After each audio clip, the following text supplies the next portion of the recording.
A paz do Senhor, amados irmãos, tudo bem? Graças a Deus pela grande oportunidade que o Senhor nos tem concedido de nós estarmos juntos para aprendermos da palavra do Senhor. Estamos aí começando mais um trimestre do nosso juvenis com um tema muito importante para a nossa vida espiritual, para você juvenil, falando sobre a queda e redenção. Acredito que Deus falará muito aos nossos corações, vai ser uma bênção. E nesta primeira lição, nós falaremos sobre a queda, sobre o prejuízo que o homem teve lá no jardim do Éden, quando, infelizmente, desobedeceu à voz do Senhor nosso Deus. Então a nossa primeira lição fala a queda. Os objetivos dessa lição são, primeiro, conhecer a tragédia da queda para a humanidade, mostrar o plano do livramento de Deus para a humanidade, reconhecer o perigo em desobedecermos a Deus. O nosso texto áureo está em Gênesis capítulo 3, versículo 6, que diz assim: E vendo a mulher que aquela árvore era boa para se comer e agradável aos olhos, e a árvore é desejável para dar entendimento, tomou do seu fruto e comeu. E deu também a seu marido, e ele comeu com ela.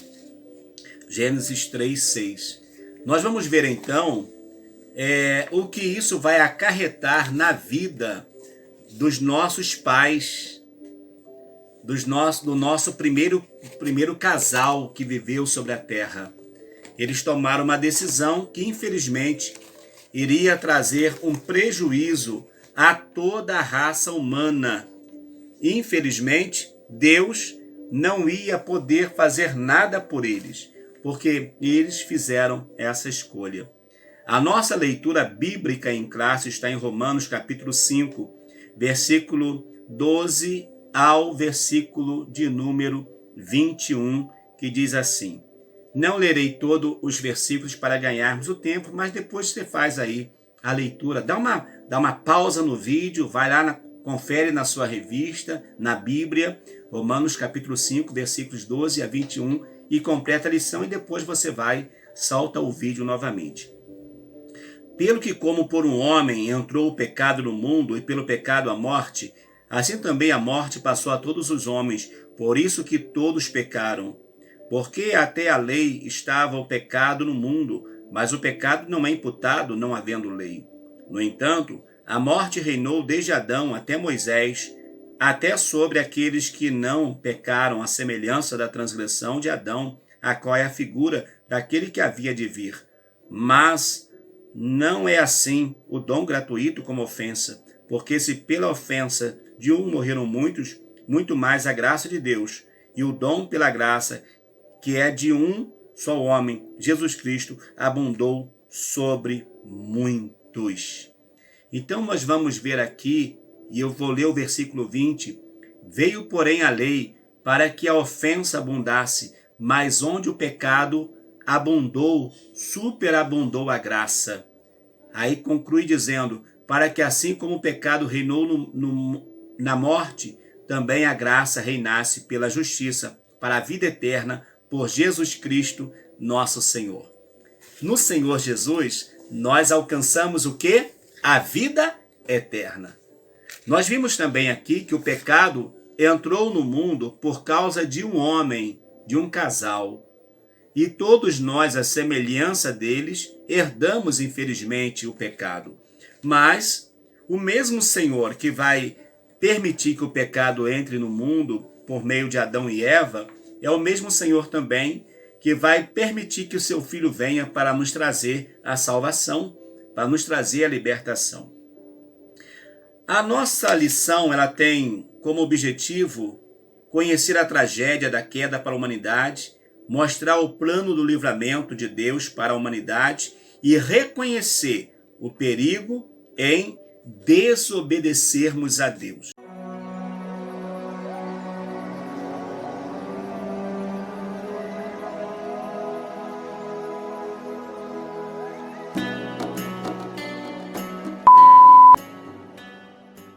Nossa introdução, vamos lá.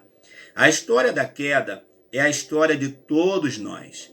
É a narração do nosso fracasso enquanto raça humana, de como nossos mais antigos ancestrais, representando toda a humanidade, levantaram-se um dia contra Deus por ingratidão e ambição.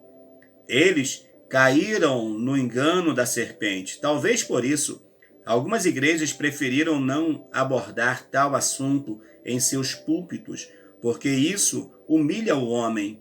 É verdade.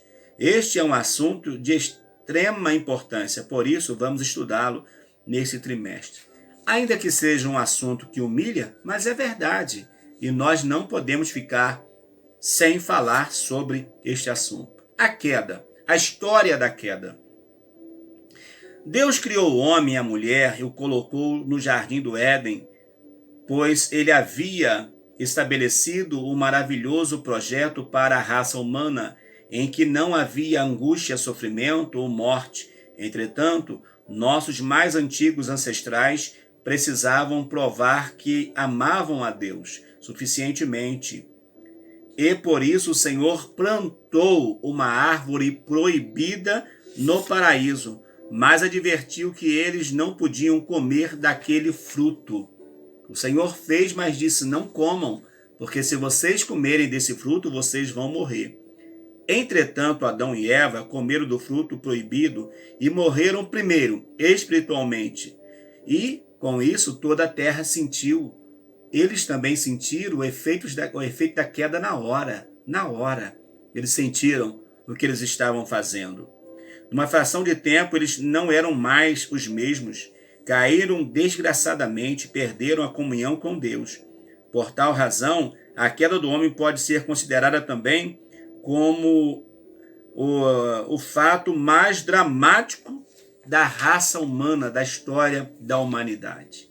Então a história foi essa, você já conhece lá no Gênesis, a queda, quando Adão, quando Eva, eles caem, dando ouvido à serpente. Mas mesmo lá no Éden, o Senhor já vai falar sobre um Salvador, sobre aquele que viria para pisar a cabeça da serpente. A definição: quando aconteceu a queda marcou a ocasião do rompimento entre o homem e o seu Criador. Sabe? O pecado traz inimizade entre o homem e Deus. Deus não compactua com o pecado. Deus não aceita o pecado. E por isso vai haver um abismo agora, a partir desse momento, por causa do pecado, entre o Criador e a sua criatura que ele disse que tinha amado ter feito. Diz então que o pecado desembarcou de vez no mundo e por ele toda a humanidade ficou comprometida. O pastor Claudio Honor de Andrade,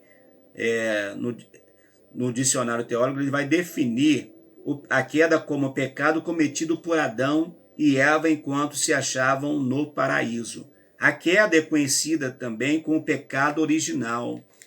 O pecado original, o que ele difere do pecado hoje na minha e na tua vida é o seguinte: o pecado original é uma herança que todos nós recebemos de Adão. Todos nós recebemos dos nossos primeiros pais o pecado original. Jesus, quando vem à cruz, quando ele sobe à cruz, lá na cruz, cumprindo a profecia de Gênesis 3,15, ele não vai matar a serpente, ele só vai esmagar a cabeça. O veneno da serpente está na cabeça, está nas suas presas. Quando ele esmaga a cabeça da serpente, ele tira o veneno da serpente. Qual é o veneno da serpente? O veneno da serpente é o pecado original. Então, na cruz do Calvário, Jesus aniquilou o poder do pecado original. Ponto e vírgula. Na vida de quem? Jesus aniquilou o poder do pecado original na vida daqueles que o recebem como Senhor e Salvador. Se você já aceitou o Senhor Jesus, o pecado original não tem mais domínio sobre a tua vida. Porém, se você ainda não aceitou, o pecado original continua dominando. E agora então, pastor? O que que eu... Quando eu erro, você acabou de falar, você errou. Você comete os pecados corriqueiros do nosso dia a dia, mas não aquela herança lá do Éden. Aquela herança pecaminosa do Éden, na cruz Jesus venceu. Então a queda, ela vai dar entrada no mundo ao pecado original. E esse pecado original só é combatido com o sangue do nosso Senhor e Salvador Jesus Cristo. A criatura contra o Criador. Na história do Éden, 3 sentimentos são encontrados em Adão e Eva que os impeliram a cometer o pecado original, ou seja, ainda sem pecado, eles se convenceram pela astúcia da serpente de 3 coisas muito sérias que ainda hoje são as causas das desobediências diárias constantes dos seres humanos. São eles referências e a questão dos aspectos. Vamos lá. Primeiro, negaram a veracidade de Deus. Deus tinha dito que no dia em que eles comessem do fruto proibido, morreriam. Mas Satanás, a antiga serpente, afirmou que Deus tinha mentido. E nossos primeiros pais fizeram o quê? Vão aceitar, então, a ideia da serpente. Não, então tá bom. Essa estratégia do mal de questionar a veracidade de Deus é bastante usual. Ele também falou com Jesus. Lá na tentação, quando Jesus ele é levado pelo Espírito Santo ao deserto. E depois de 40 dias e 40 noites sem se alimentar, o diabo aparece e fala: coloque em dúvida a vida de Jesus, se tu és o Filho de Deus. Ele sabia que Jesus era o Filho de Deus, mas ele vai dizer, se tu és. Mas Jesus vai vencê-lo pela palavra. Jesus vai vencer o diabo ali. Então o diabo ele tenta sempre colocar dúvida.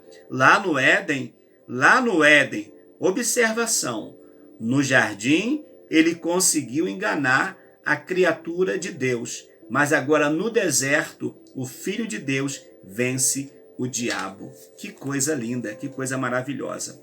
Negar a bondade de Deus. Na hora da tentação, a serpente convenceu Eva de que a desobediência, além de não acarretar a morte, traria uma bênção. Quanta enganação! Pelo argumento do inimigo, Deus proibiu que eles comessem do fruto, não porque os amasse, mas para negar-lhes mais conhecimento e assim privar-lhes de um maior bem-estar e riqueza. Como nós vemos aqui, lá no Éden, tanto Eva e o seu esposo Adão, eles tinham tudo do bom e do melhor. Uma vida boa, uma vida tranquila, uma vida com esforço sim, mas nada que lhe trouxesse prejuízos, mas eles preferiram ouvir a voz da serpente. Para eles, naquele momento, desobedecer a Deus era a única chance de serem completos, realizados ou mesmo felizes. Olha só. Mas tudo por quê? Porque a serpente conseguiu uma brecha. Quando a serpente consegue uma brecha, ela vai agir de forma terrível. Por isso que nós devemos ter o cuidado. Negaram a superioridade de Deus aqui no 3. Por fim, o inimigo utilizou o último ardil para conseguir o seu intento, a queda. Ele convenceu Adão e Eva de que poderiam ser iguais a Deus. Queridos, olha, isso já era uma ideia que ele tinha lá no princípio, lá no início, no tempo que a Bíblia não revela quando, que ele intentou no seu coração estar acima de Deus. E agora, já que ele não conseguiu lá, e ele teve que deixar aquela sua casa, agora ele vê no jardim o casal em harmonia.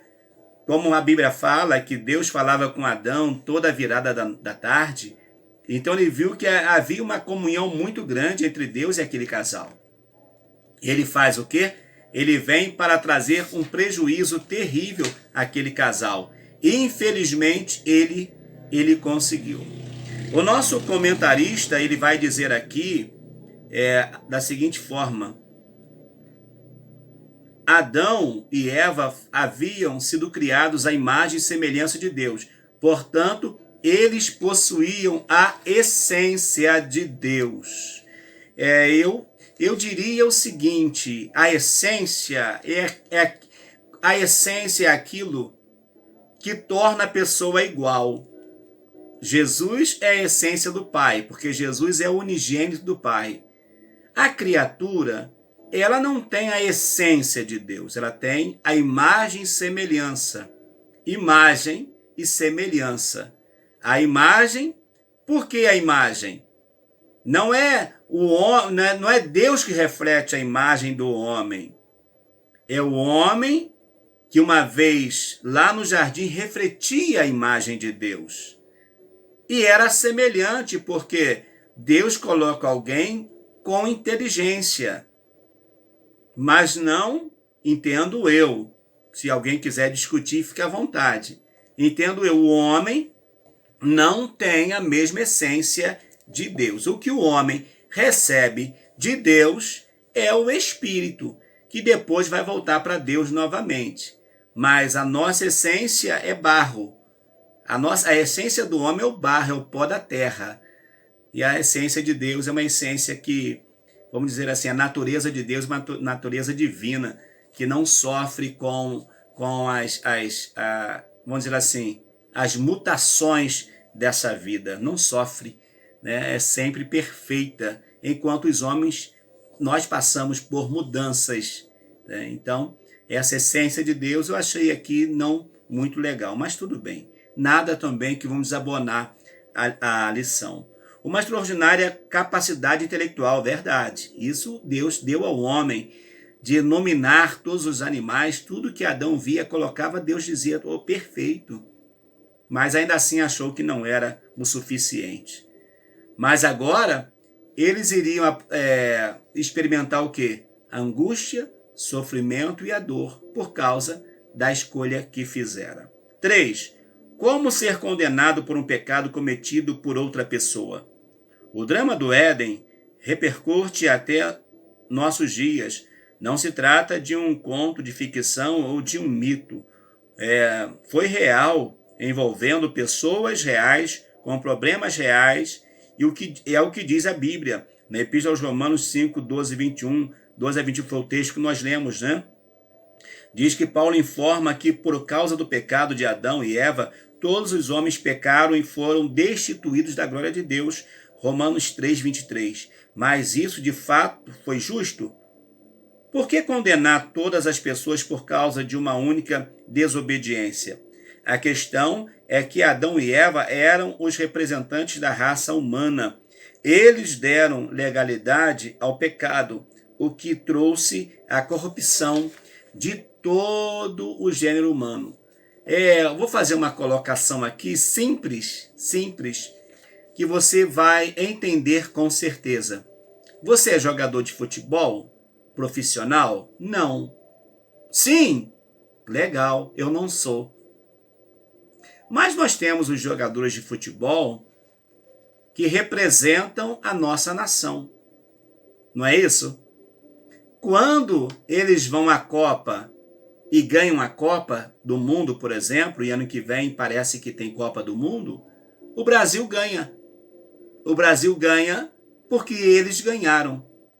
E o Brasil perde porque eles perderam. Vocês estão entendendo?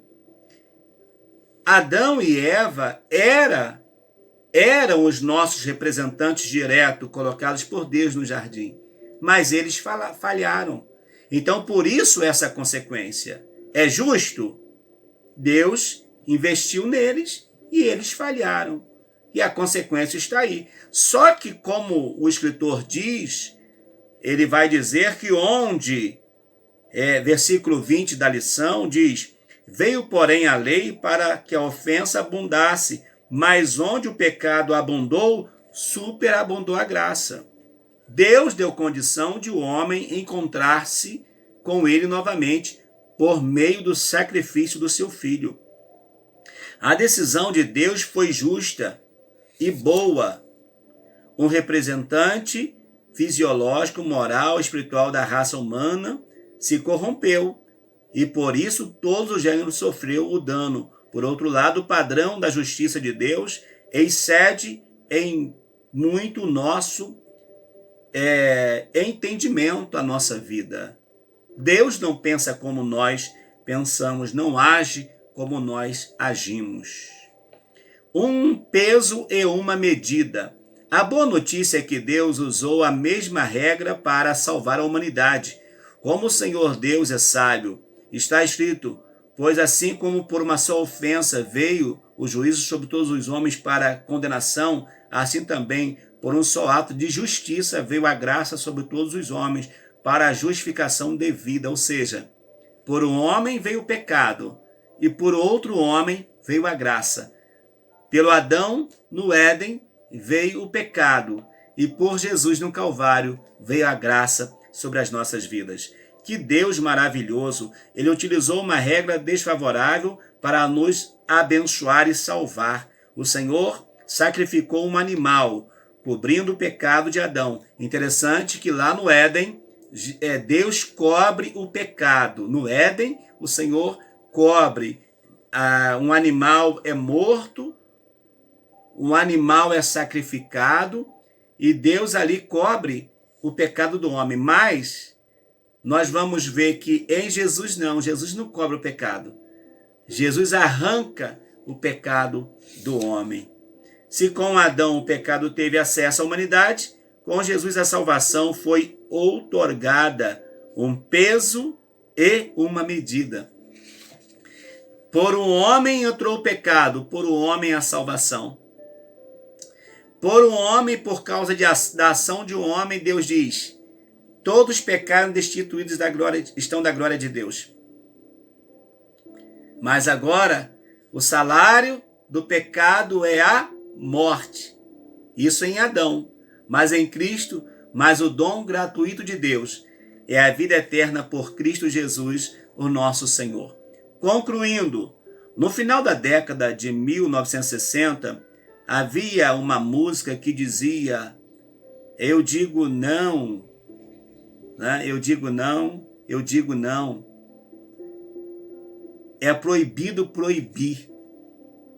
Era essa a música. Esse pensamento libertino, ele embalou muitas gerações. A famosa frase, né? É proibido proibir. Aí se criou uma geração omissa, uma geração que achou que podia fazer o que quisesse fazer. Só que as consequências foram desastrosas. Tem pessoas que até hoje estão pagando por essas expressões. Mas nós temos que entender que o princípio da palavra, ele não é negociável. Ele é imutável. Queridos, que Deus nos abençoe. Apenas nós temos que entender, né? E o Senhor, pela palavra, ele vai determinar o que pode, o que não pode. O fato é que pecar é dizer não ao não de Deus. Tá vendo? Deus fala não, aí vem não, isso é não. É a questão do relativismo, né? O que é pecado para um não é para outro. Chegamos ao final da nossa lição, essa nossa primeira lição, dando aí o início nesta aula maravilhosa, falando sobre queda e redenção. E na próxima semana falaremos sobre as consequências da queda. E com certeza vai ser muito bom te receber para mais uma aula. E como sempre, lhe convido a vir comigo no canal, tá? Que Deus te abençoe grandemente, em nome de Jesus. Eu te espero no nosso canal para mais estarmos vivendo um momento aí de aprendizado na palavra do Senhor. Até lá, em nome de Jesus.